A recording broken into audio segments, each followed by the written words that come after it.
And just like that, I've uploaded twice in very quick succession. I know, I'm making a habit of this, aren't I? So, in my absence, I've actually been watching a lot of Doctor Who. In my time away, in the 3 weeks I was not uploading, I was actually rewatching the first series of Doctor Who because my girlfriend hadn't watched Doctor Who before, and I thought it was about time I actually show her Doctor Who. And to my surprise, we're still watching it. In fact, we watched New Earth earlier today, which was certainly an experience. I think she enjoyed it more than I did. But yeah, as I've watched Series 1, I am now going to start a brand new series, which I'm going to do pretty much summing up each Doctor's era from New Who, all leading up to Jodie Whittaker, and I will obviously do that video after the centenary. So anyway, without further ado, let's get into the video.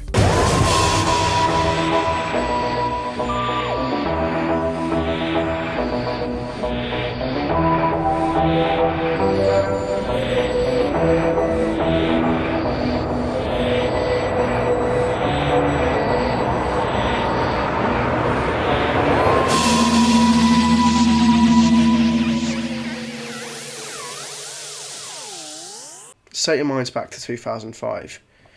No Doctor Who since 1989. 16 years without the show. Just one TV movie, Scream of the Shulker, a ton of books and comics, and Big Finish gets brought in. But we are missing the TV show, and suddenly we have a new series with Russell T Davies at the helm. What could possibly go wrong?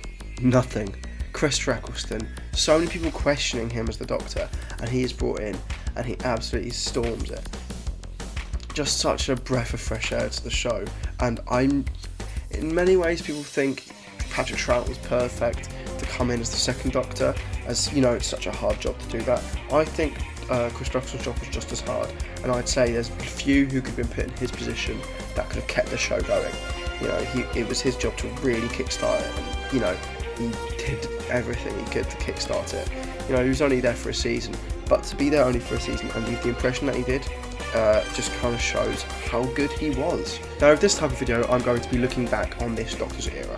So I'll be not kind of reviewing, but overlooking their run, looking at how they work for the Doctor and that character and performance and everything. So by doing that, what I'm going to do is I'm going to pick out my 3 best and my 3 worst from this Doctor. I'd usually say 5, but since his run is so short, I can't just pick nearly half the series to be bad, because that would be harsh. But I can pick 3 which I'm not too keen on. So, starting off with worst, I've got to mention The Long Game. It just, I don't know, I watched it, and the thing is, I appreciate it more now growing up because I see it's kind of trying to do the whole fake news angle. But at the same time, it really doesn't work, and I just want to kill Adam. And yes, that's what they want me to do, but I don't know.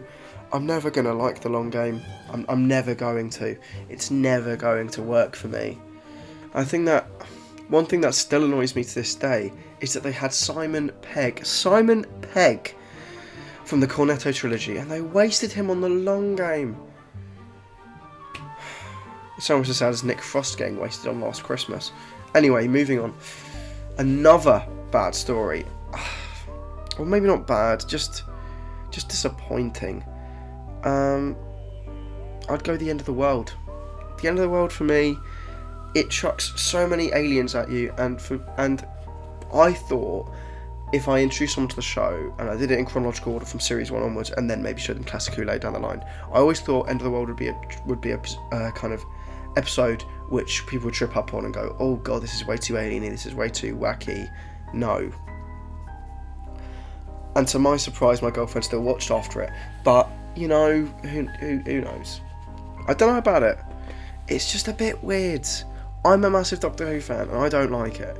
I'm of the impression that if I was of the age to watch Doctor Who and I watched Rose and then End of the World, I don't know if I'd have kept watching.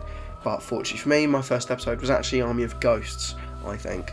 I'm not too sure, I can't really remember far back, but I think it was Army of Ghosts.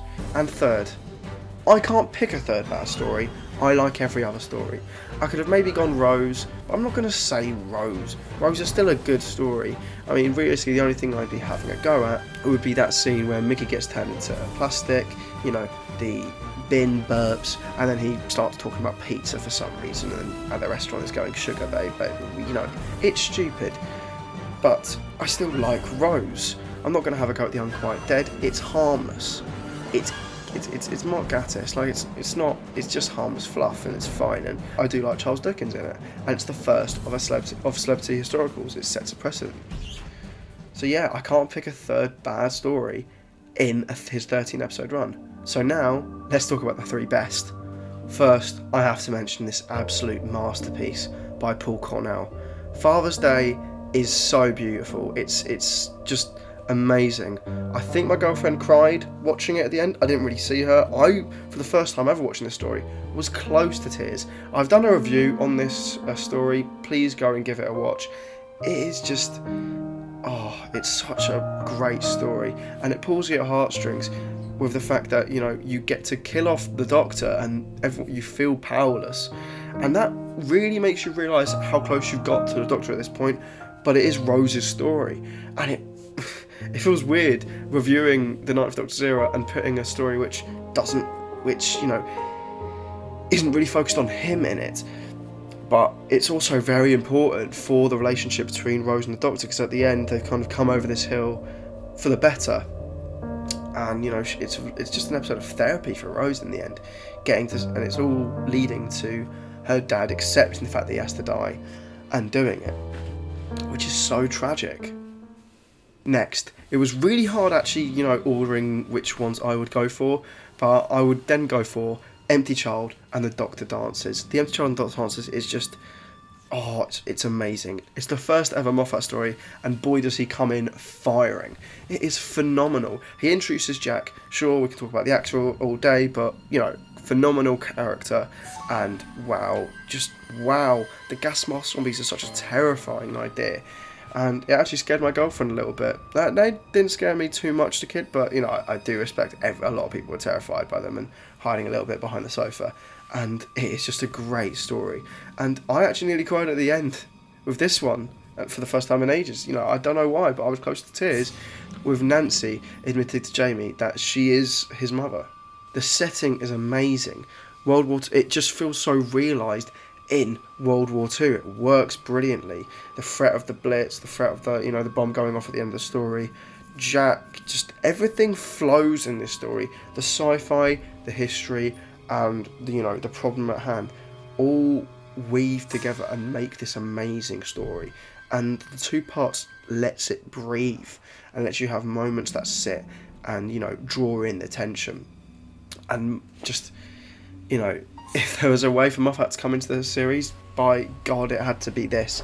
Just a creepy, unsettling story, which ends with beauty, showing, you know, very different sides of Moffat with the ending and, you know, the whole of the story. The Everybody Lives moment is just such an amazing moment. The ending of that story is probably one of the most happy endings to a Doctor Who story. And I will fight people on that. Finally, you knew I was going to mention this. Of course, honourable mentions go out to Dalek. It is just a phenomenal story, but it just got pipped by this story. The finale, Bad Wolf and the Piling of the Ways, is, in my opinion, probably either the best or second best series finale of New Who to date.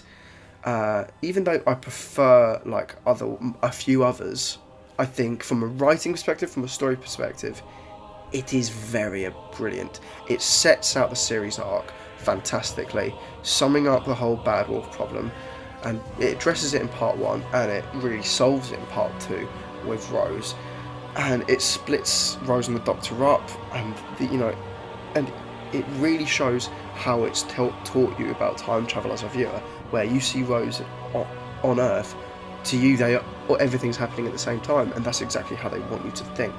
The way the story actually concludes the Ninth Doctor's arc is brilliant. You see at the beginning, he's post, Time War, he's angry, he's not too willing to bring Rose in throughout the whole of that story at the beginning of the series, and then eventually at the end opens up and lets her in, and throughout the series learns, to get that bit more human, which he kind of lost by being, companionless for a while. And in this story, he is faced with the exact same decision, destroy the Daleks and destroy another species, except that instead of it being the Time Lords this time, it's humans. And the idea that he just is faced by the exact same decision and makes the opposite outcome and makes the peaceful outcome is such brilliant character development. Obviously, if this was a one series show and hadn't been renewed for a second series, wow, what a way to go for the Doctor. If the Doctor was going to die, that is one hell of a way to go out and just stand against the Daleks and simply accept his fate. But we all know what happens. Rose comes in, Deus Ex Machina, kills everyone. Do I care? No. It's a great story. And then he dies and we get David. Wow. So the Ninth Doctor is just an amazing Doctor. I've done my, ranking, and he didn't end up in, the top 5, and I feel guilty about that. But do I like his Doctor? Yeah, he's great. What I find odd is that Christopher Eccleston said he didn't think he did well with the comedy bits. It always came across to me that he was a good, funny Doctor, but he was very serious from time to time, and the variety in this Doctor really was good. There were moments where he could be happy and cheerful, and there were moments where he was serious, and you could see that boiling underneath. And what I love is at the end of his run, right at the end of his series, you can see that kind of seriousness has died away. That moment where he accepts being a coward is a moment where he opens up and becomes the more emotional Doctor, and it leads to Tennant. And I think he probably has one of the best character arcs of any Doctor in the show, if not the best, in that from beginning to end, in a 13 episode series, in one series, his Doctor is summed up perfectly. I'm not going to rank this Doctor out of 10 or anything, but I'm just going to say, look, if you haven't watched Eccleston, what are you doing? Watch Eccleston. If you haven't rewatched Eccleston in a while, please do. It's a short series, just 13 episodes of this man exist on television. Watch him, please, I'm begging you. But I think that's all we've got time for on this video.